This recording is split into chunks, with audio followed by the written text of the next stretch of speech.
Hi everyone, you're watching Good for the Game TV. It's Monday night, 9 o'clock. It's time for Use It or Lose It. Yes, rugby is back again in a big way this weekend. We did have the Currie Cup week one, but I felt kind of lost on the weekend without any super rugby or international rugby to get stuck into. Well, the Rugby Championship starts this weekend. We're going to talk about that. We're also going to touch on the Currie Cup and in particular the impressive performance of the Griquas team, downing the Sharks in Durban by I think it was 24 points. We'll ask the question, are the Griquas genuine contenders for what is, at the end of the day, a watered-down Currie Cup as far as international players go? So those are the topics we're going to discuss tonight. And before we get into it, if you are new to our channel, please go down below, hit the subscribe button and hit the bell, and you'll be notified of all of our videos. Let's start, though, by introducing you to the panel. I'm going to start down in Cape Town with Judge Rugby. Judge, welcome back to the show. Oh, mate, thanks very much. I'm actually looking forward to the show this week with the Currie Cup and the Rugby Champ, so it should be a cracker. Yeah, I must say I really love the Currie Cup. It may have changed formats a few times over the years, and people always say it's not what it was. But I don't know about you. When it comes sort of Currie Cup semi-final time, I get excited. Yeah, and obviously this year, normally the Springboks come back for the last two games, maybe one game. Now everyone's fighting on a level playing field the whole way through. So looking forward to it. The Griquas and Pumas, will their squads be able to manage all the way through because they've just come out of the Supersport Challenge? So they're almost the same. And yeah, so it should be pretty exciting. Excellent. Well, let's introduce Couch Critic down there in George. And Couch is sitting there looking pretty smug because he's playing in a Tour de France fantasy league with me. There's 3,000 and something entries, and he's sitting second on the global leaderboard. Needless to say, he's quite well ahead of me. Couch, good to see you. I hope you can talk a bit of rugby instead of cycling tonight. Cheers, Brent. Yeah, thanks. I'm actually also busy writing my British or the Open Championship preview. So I think I'm stuck between like three different sports at the moment. But I was going to say, I don't know what Sean is so excited about because I think we're going to spend 10 minutes talking about how crap the Sharks were this past weekend. So, I mean, that was pretty miserable. And then the other thing you said, it's funny or weird not having Super Rugby. I think my dog looked at me on Saturday morning and thought what was up because I said, let's go for a walk.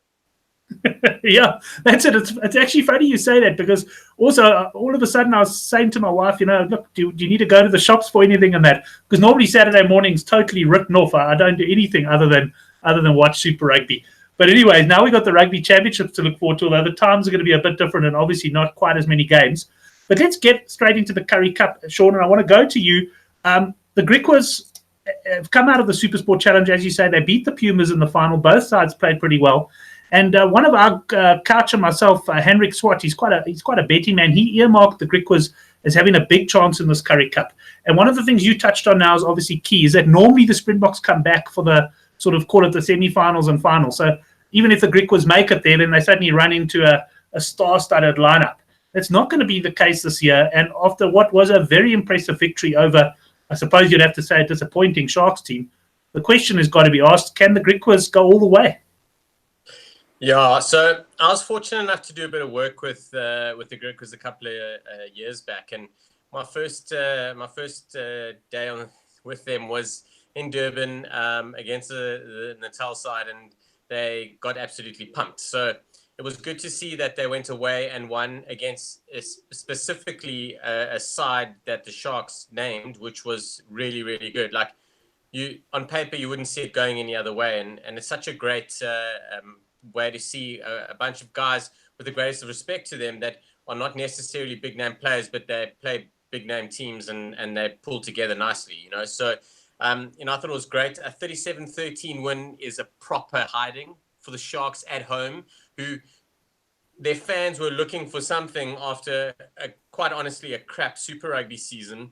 Got a new coach, and it just didn't come together. He's got a bit of work to do, Everett, just to kind of get things going and maybe bind the guys together a little bit. I do think they'll come good eventually, but they're going to have to not bring rugby boots to training this week and run.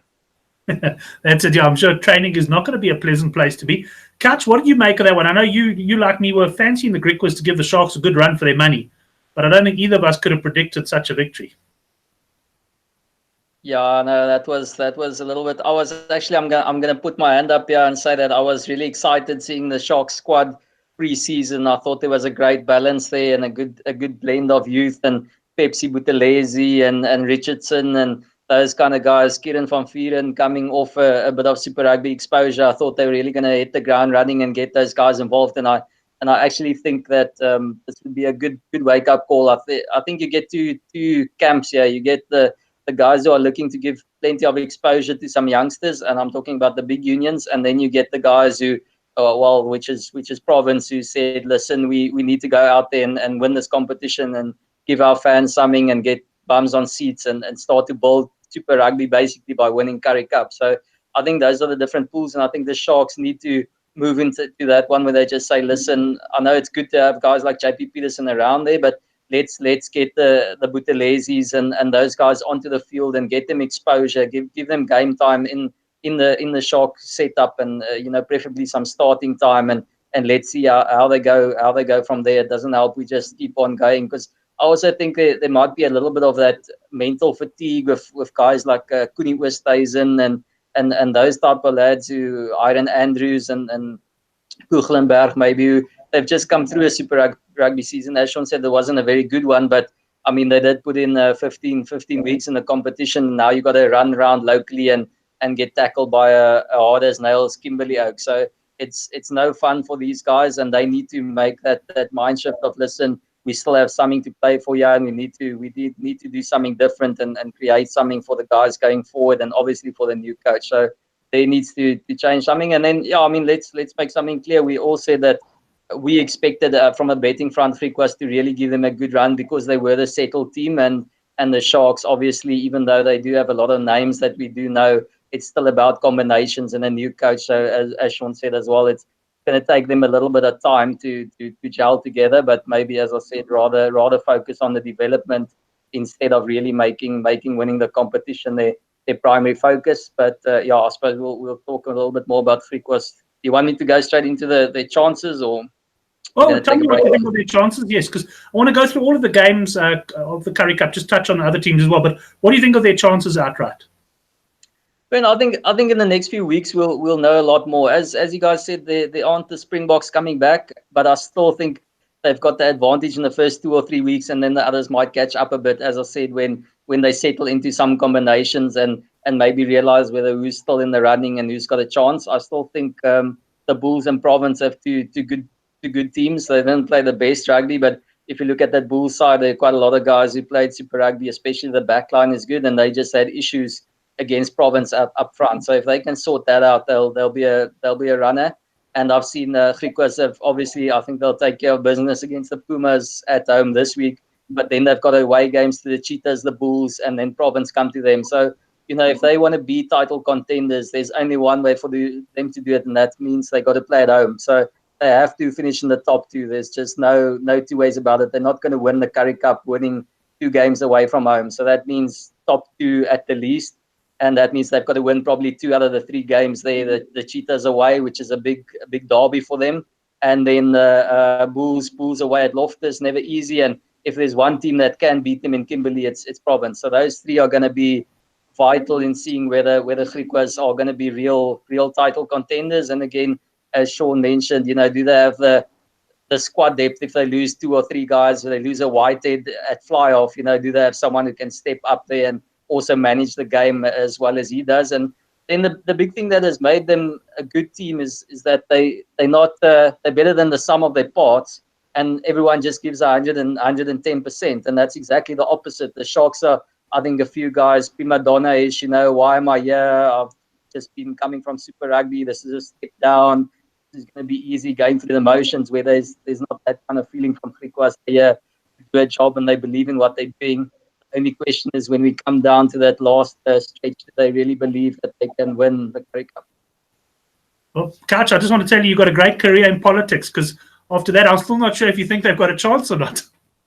I said, Brent, my thing is they got to finish in the top 2, and I don't see them being able to win 2 out of those 3 games against those tough opponents. So no, I think at this stage it's tough after 1 game to say, but I think they'll sneak into the semis, but I don't think they're going to make it in terms of playing at home in the semis, and that means they've got no shot. Excellent. Thanks for clarifying. Let's go over. Is that clear? Is that clear enough? That's clear enough. Thank you, Couch. just to go, look, so yeah, I kind of hear what you're saying. I do think that they are contenders. I think they're an incredibly well-coached side. I am a little bit worried about the depth. And from what I saw over the weekend, not having seen the Cheetahs or the Free State team in action, the one team that would concern me from a Griquas point of view is Western Province. I didn't think they were overly impressive against the Bulls, but probably of all the sides on display, they looked pretty good.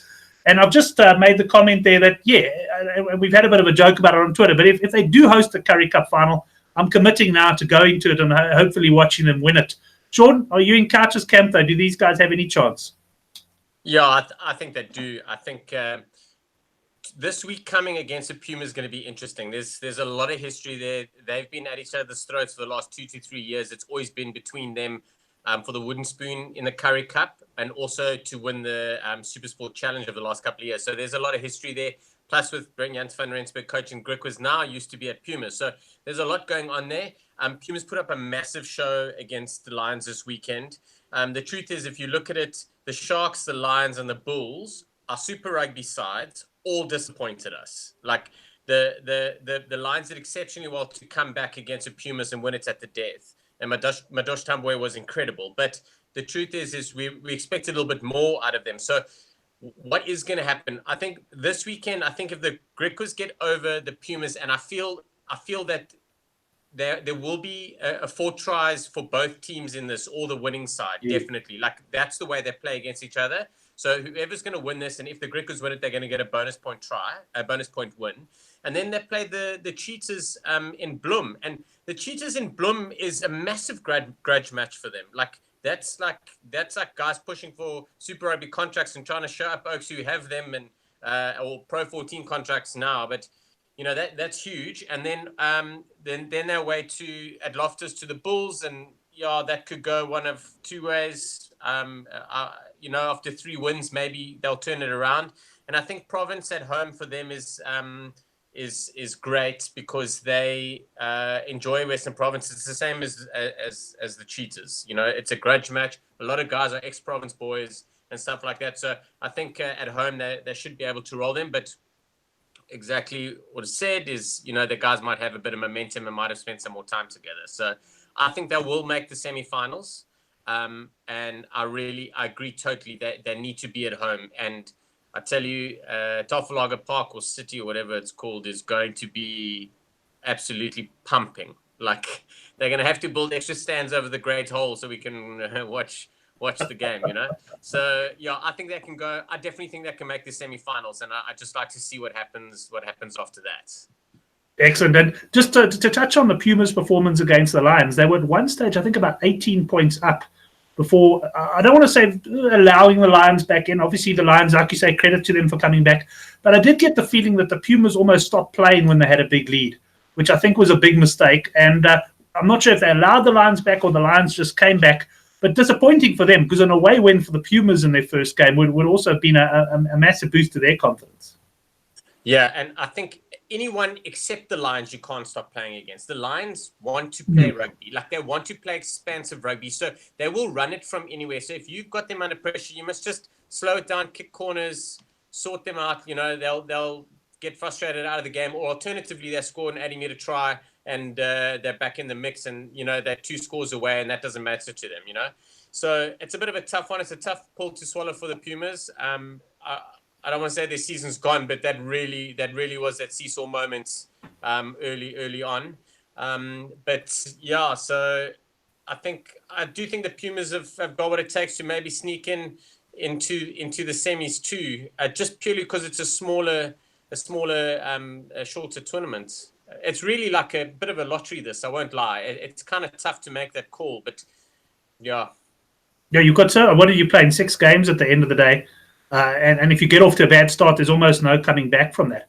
So yeah, I was also quite impressed by the Pumas there. Couch, let me just ask you, Western Province against the Bulls. The Bulls went up 5-0 early, but Province's defence held firm, and they in the end won a pretty dour encounter, 20 points to 5. But I know you sort of were saying right at the start, Province are the team. I see they've shortened quite considerably in the betting, and I guess you've seen nothing that's going to budge you off the fact that Province should win this.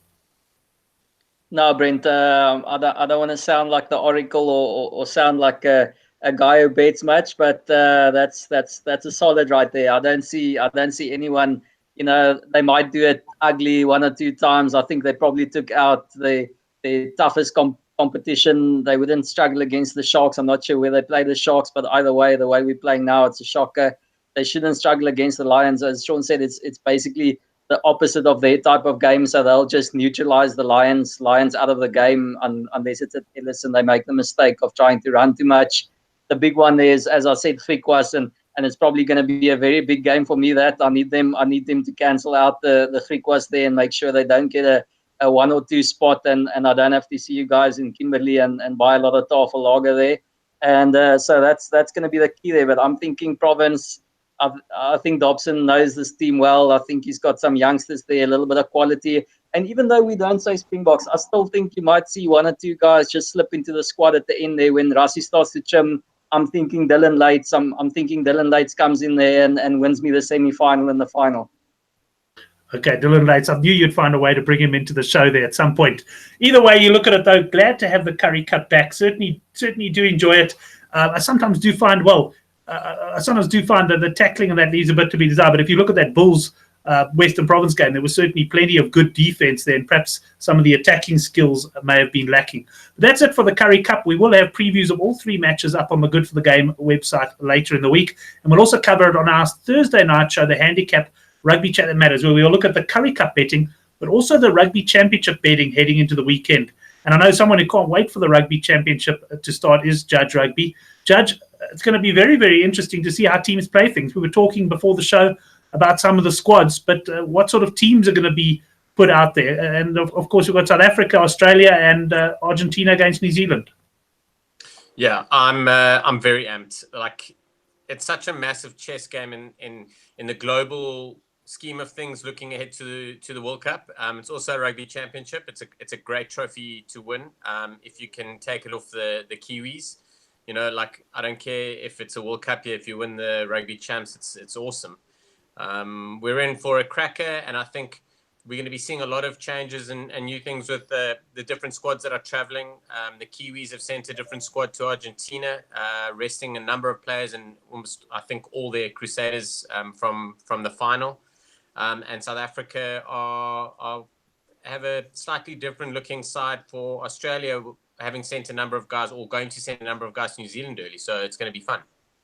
Yeah, it's going to be interesting to see that. And talk to me about the captain there. I haven't really seen anything in the week. Who do we expect to be named captain for the first match? Oh, I don't know. You'd want to say Dwayne is an obvious choice, but the truth is Dwayne not going to be sent to New Zealand. So we'll find out on Wednesday who's going and who's staying. But I think like all the obvious choices are your first choice players, your experienced guys, the guys that will very likely make up a large portion of the players leaving early. I'm not sure, but I seem to remember a number of 10 or so of players that might leave early. I'm not sure. I speak under correction. Yeah, I'm actually not going to answer that because I don't know who's going and who's staying. Yes. So it's a bit of a tough one. But I'm trying to think now in the backs. Maybe Willie Leroux might crack the nod. I'm pretty sure that he will start this week and next week. Or they might rest him as well. Yeah, it's tough. I don't know. Maybe wouldn't be surprised if we see a backline player in the mix, but I know Rassie likes it forward. So whoever's left behind, most experienced, is gonna crack the nod. It's going to be interesting to see. Kat, you got any views on that? Yeah, I actually think I'm actually of the opinion that I don't think Rassie's going to do it as clear cut A and B. I think he's going to mix and match a bit. So in those terms, you know that either one of Pollard, Marks, Kitsoff, or Dwayne isn't going to be sent. They're going to be starting, and I think he said 15. So everyone's presuming he's probably going to send the full starting team to New Zealand, and it's just basically going to be the bench who's going to be traveling over and then going to do bench duty that side. And then I think it'll probably go for something like Beast and Marks and Malherbe that side, and obviously going for someone like Koch and Bonambi and Kitsoff this side. And I wouldn't be surprised. I think they're starting to fancy Steven Kitsoff as a Springbok captain. I've I've heard he did the media duties on KFM a couple of weeks ago, and he was talking out of the squad as like the guy who was I don't know, adjusted to do that. And good old Wackhead was like, no, don't worry, you're definitely in the squad because you're the guy who's been told to do this, the media commitment. So you definitely sorted. So I'm pretty sure he's probably going to be in the running. And if maybe a Pollard stays and a Pollard starts, then Pollard would also take. The thing is, the one I would cancel is I don't think they'll go revert to Eben Etzebeth at this stage. You know, he's still just back from injury, and in any case, I don't really rate him as a captain. So I think it should be a Kitsoff, Marks, Vermeulen, or Pollard. So those are the kind of captaincies, and I think one or two of them will stay and be involved and be the captain. Well, and by the way, the last thing I would like to say is Dave Willie Leroux captains the Springbok team, then it's done. Then we can just as well leave it. Well, just as well, Jared Wright wasn't on the show tonight. I did ask him if he wanted to come on, but he wasn't feeling that well. But he has joined us on the live chat. And Sean, I'm sure like me, you're having a bit of a chuckle when you heard Couch say, surely won't go to Eben because Jared reckons Eben's going to captain the Boks. Yeah, it's not a bad shot. I mean, he's captain. He's run some captain duties. He's a seasoned player. I think he's got to fight for his position again, and he needs match fitness. So it might not be the worst shot. But then again, Eben probably needs to focus on his game at the moment and staying fit and stuff. So maybe it might be a bit too much of a load. I do agree in terms of the Willie Leroux side and captaining. I was just looking at some serious contending options there. It's actually quite an interesting one, and it'll be an interesting play by Rassie. Are we going to look at it as something? I'd like to think that he's going to look at it as someone that's going to be there for the future, as opposed to just randomly zapping a guy in that will cover a little bit, like maybe looking forward. But we might not have the opportunity to do that.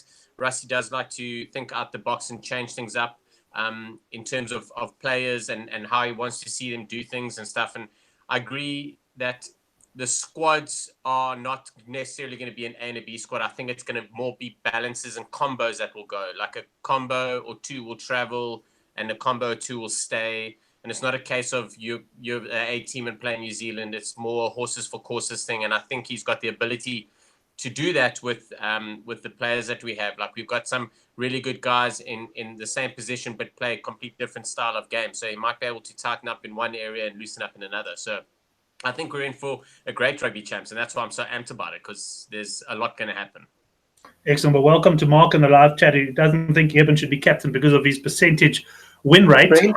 Brent, I just want, like, as an example, I think he'd play someone like Faf and Pollard together, but then he'll combine it with what people perceive as the B centre pair of Estreisen and So I think he'll do that kind of thing, and then again, probably he's starting wings almost in Corsi and Willie at fullback. So I think that's like the kind of thing, as we said, like have one combination in there, but keep like a few of the others, and then on the other side have a Elton starting, Elton starting, and then have a combination of Dalende and Krul, who's probably his A combination, play next to Elton, who's his B fly off.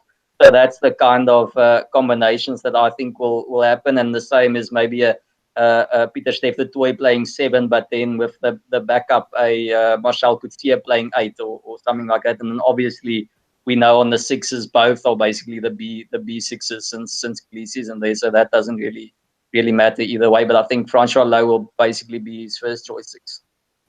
And at what point does he play? At what point does he sort of refine his team and play what he would almost consider a starting 15 against New Zealand in the World Cup? Or don't we get to that point until we actually see it running out at the World Cup?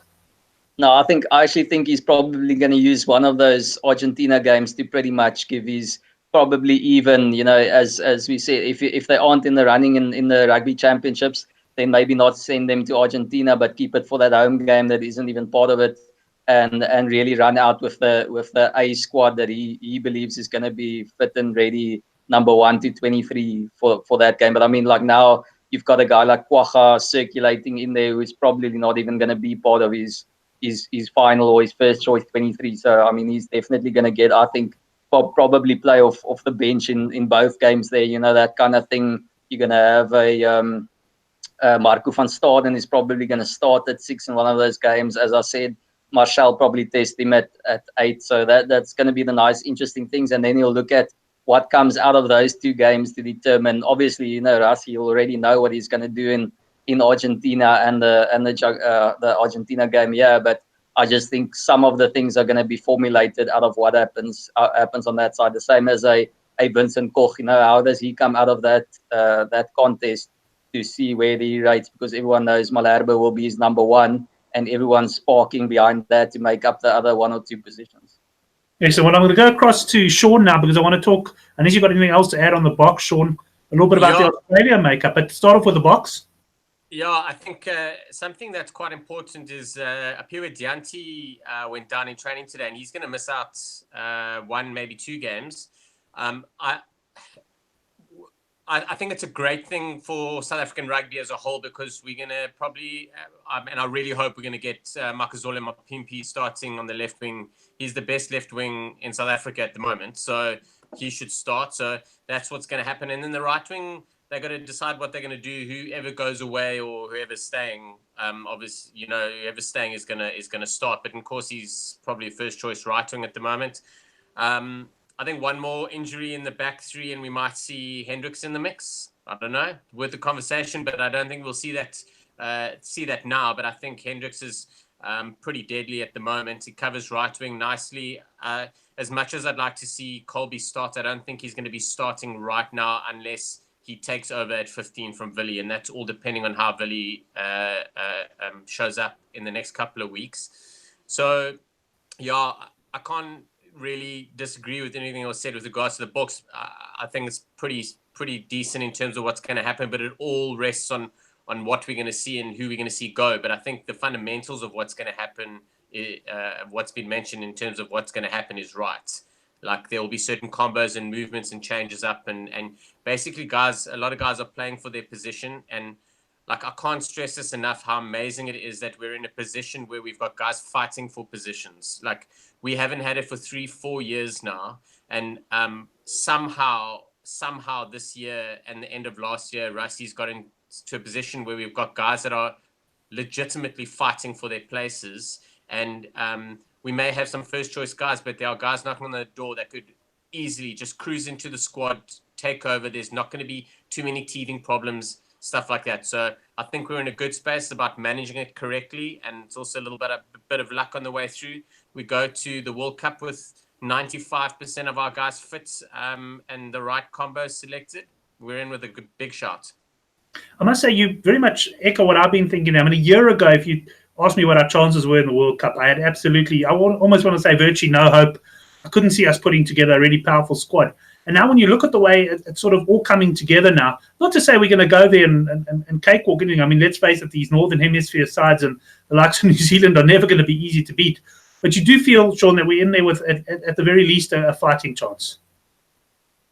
Absolutely. Like, we'll always put our hand up for the Kiwis. That's unfortunately one of our worst traits, is that we will play the greatest rugby against the Kiwis and then we'll lose against Japan. Like, I hate to bring it up, but that shit's real. Like, yes. You know, that's we don't approach the game in a professional enough manner. We don't have the respect enough for everyone else and for rugby as a whole to do that sort of stuff. Like if you look at the Sharks this weekend, they should have played much better.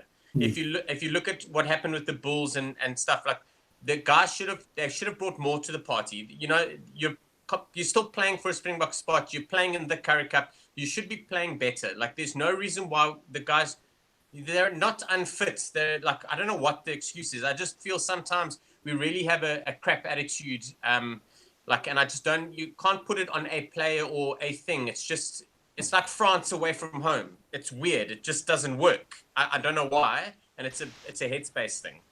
It's like Pakistan in the cricket. You never know what there's certain games that they'll lose, and then other games they'll come out and beat the best of the world. And they'll always be like that. It's just one of those things, as you say. Well, let's stay with you, Sean, before we go to Couch, because I don't want to get him started on Australia again. He might just have a tirade against them. What sort of squad are they going to be coming into this game thinking, let's see what we've got. We're going to field our strongest team? Yeah, if you have a look at the squad that they brought to South Africa, like, they haven't gone with we're going to rest some players and stuff. Checkers brought the whole bang shoot with them.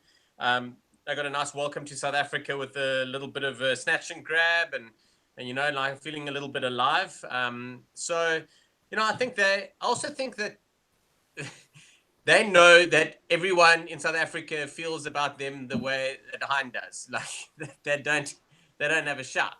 So I think they're going to come here to prove a point. And I think also because South Africa are changing up their squads a little bit and working, because don't forget that we're still trying to find ourselves properly. Like we know who our first choice is, but we're trying to find the fringe players. We're still trying to understand Rusty's game plan. We're trying to understand the defensive setup and also attacking options. So like there's a lot of work that we still have to do. And I believe Rusty said it would take 3 years when he started before the defensive setup would be 100% ingrained in the players. So the Aussie smell blood in the water, and they will give us a shot. And once they get in our heads and get on top of us, they believe that they've got enough like dog in them to take it. And I think that's what Check is coming with. And he's going to come with a hard, robust play and to try and unsettle us and then work us into the corners. I feel it's only polite. I'll just give you an opportunity to say something about Australia, Han. Brent, I'm definitely not going to argue about the dog that they have in them. But listen, what I wanted to say on the Aussies. What did I want to say on the Aussies? No, I think Sean is right in that the big thing for South Africa is that you'll often see, we lose by 2 or 3 points, play the best game of our lives against New Zealand, and then in the game that if we play at 90% of that level, we would walk it against the Aussies or the Argentines or someone maybe. Then we go and drop the ball, and we're just not mentally there. And I think that is also, as you guys have said, Checa will be having those guys up about, look at these Oaks. They're not respecting us. They're going to be playing a B team. You'll have all of that in their heads, and it's going to be this whole build-up of like, they're looking past us, and where it's completely understandable that what Rassi's doing, and that's why I say I think he's not going to go completely B and that kind of thing. But Checa, that's what he's got to do, and that's how he's going to do it. And I think they're going to give us a heck of a run for it. I mean, make no bones about it. And depending on the team, who knows? They could even shock us, but I still don't think that's going to help them winning the Rugby World Cup. But no, it's important for them to get some momentum. And I think the big thing for the Aussies, you can say they have a first choice, they have options, but I think they don't know what their first choice team is. Where Rassie knows what his A team is more clear than Checa does. So it's more important for him to really find who's going to scrap for him, and I think it's a pretty good outing for him coming to South Africa and testing some of those guys and saying, okay, listen, these guys aren't rating you. You're the underdogs, but go out there and show me some fight. And if there aren't guys who step up, this weekend and say, listen, we can handle this physical battle, then I think they could actually exit the door. So it's a pretty good. It's actually a good space for Checa and his team to be in. I think this week. Excellent. Well, let's stay with you then as we just look to the other game, Couch, and that's Argentina up against New Zealand. Now, Argentina have, by the looks of it, named a strong squad. We don't know what sort of team they're going to pick. We know that New Zealand are not going to be at full strength for this. Any feelings on that game as to what both the sides should be trying to get out of it? I think Brent, on a betting front, you'll know I've been loading up on the plus handicap on Argentina for the past month. So I really need them to pop out a top squad and give it a good proper go, because I just feel that just the same as the Aussies probably feel they can hit us with a little bit with the pants around the ankles. It's the same that way around. It's the Argentines are on a high. I think they very chuffed with how the Jaguares have performed. They got a decent squad there, and I think they're going to try and get that same rhythm and that same feeling flowing through the team, and they want to keep that momentum up. And then against a Kiwi team that isn't at full strength. But I was just talking to a mate at work today, and I was thinking they're probably still going to run out of Sam Cane and Adi Savio, who he sees as his backup number 8, and probably Vaya Fafita. So I mean, that's definitely not a bad loose chair to have as your second stringers. So it's always going to be a tough Kiwi outfit that's going to come out there, and I'm hoping that the Jaguares just hit them with all that passion and all that intensity in the first 20 and keep that going and keep it running, and especially some of those youngsters of the All Blacks who maybe get a touch and get a taste aren't quite used to that kind of experience when those 40,000 people go absolutely berserk and they're right on you and they're screaming in a language you don't understand. So I think it's going to be a pretty intense battle, and I expect the Argentines to really give them a good go. And geez, wouldn't it be great just for the whole setup and going into the World Cup if the Argentines can win this game? I mean, that'll be great, and that really put the cat amongst the pigeons. I think even regardless of how the All Blacks say what they're focusing on, I think it'll be a big shock for them if they had to lose this type of game in this run into the World Cup. Yeah, you can always tell when a guy's got money on a game. He really starts building a case. I'm with you there, Kach. I mean, as you know, I'm also on Argentina in the first game, and I've taken a bit of them to win outright in the hope that they can even pull a victory. Sean, what do you think of this one? I know Jared actually wrote an article on the likely starting 23 for the All Blacks. Yeah, it's on ultimaterugby.com. It's pretty handy. Does highlight a lot on the guys that are not going to be there and shouldn't technically be in the running with fitness and whatnot. But the truth is the Kiwis, they have to dominate the RGs up front, and I think as a whole, I think they will. And that's where the RGs really need to do some work. We've been speaking about it for ages now. Their pack used to be feared, and it's not anymore. But now their backline is feared. So I hope they don't get their shit together this year or ever, for that matter. But when they do, there's going to be trouble. So I think up front, their tight five looks pretty handy. Jared's picked Carl Tuanakafe, Dan Coles, and Ofo Tuangafasi, which is pretty handy front row, but they're a little bit inexperienced. Dan Coles is always iffy and butty in terms of an injury space, and I think he's playing for his place, and from a fitness level. If he's fit, he's going. There's no doubt about it. But I think quite interesting, their second row is most likely Patrick Tuipolatu and Brody Retallick. That's huge. Those are big boys. They carry flipping hard, so they're going to keep the RGs busy. And then the same sort of back three, Fafita, Kane, and Savia. So, that should be how they're going to run out pretty much like that. And I think that's going to be pretty handy, and it's going to release their backs, some decent front football. But I think there's going to be a lot of new guys in the back line and a lot of guys that are actually playing for their place on the plane.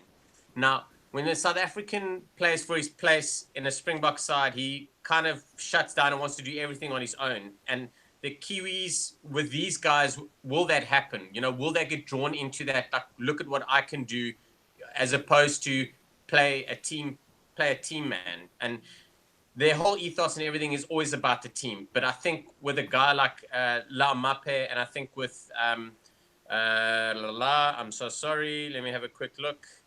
I think with a guy like Severis, who once he gets the ball, and Islam Mape and Anton Leonard-Brown and stuff like that, who's going to be playing in the combo, I think it's going to be quite interesting to see. But I think that they will definitely have their work cut out in the backs from a defensive point of view. And I think that's where Ardie Savia and Sam Cane will shine. Excellent. Well, we'll put a link to that article down below in the comment section once this live show gets uploaded. I'll go and put an article if you want to go read what Jared says there about the starting 23 for New Zealand. Sean, just staying with you then, as far as Argentina go, do you expect them to field the strong side? And perhaps the important question is, can they give this All Black side a run for their money?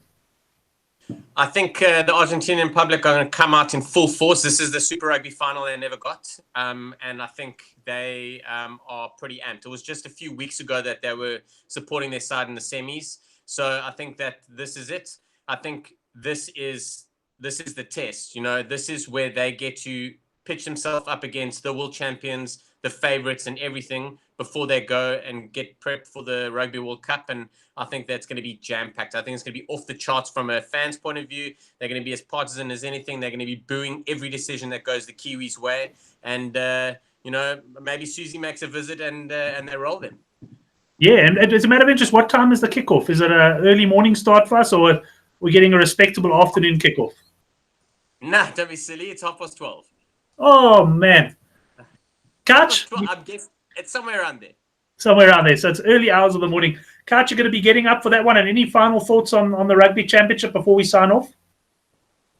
Yeah, I'm definitely gonna be up for that one. That's for sure. We'll have to just sleep in on Sunday, it seems. But no, I think it's a little bit almost like the Currie Cup, as we've alluded to. It's a little bit of a lucky packet. It's when teams aren't full strength, when teams aren't fully focused.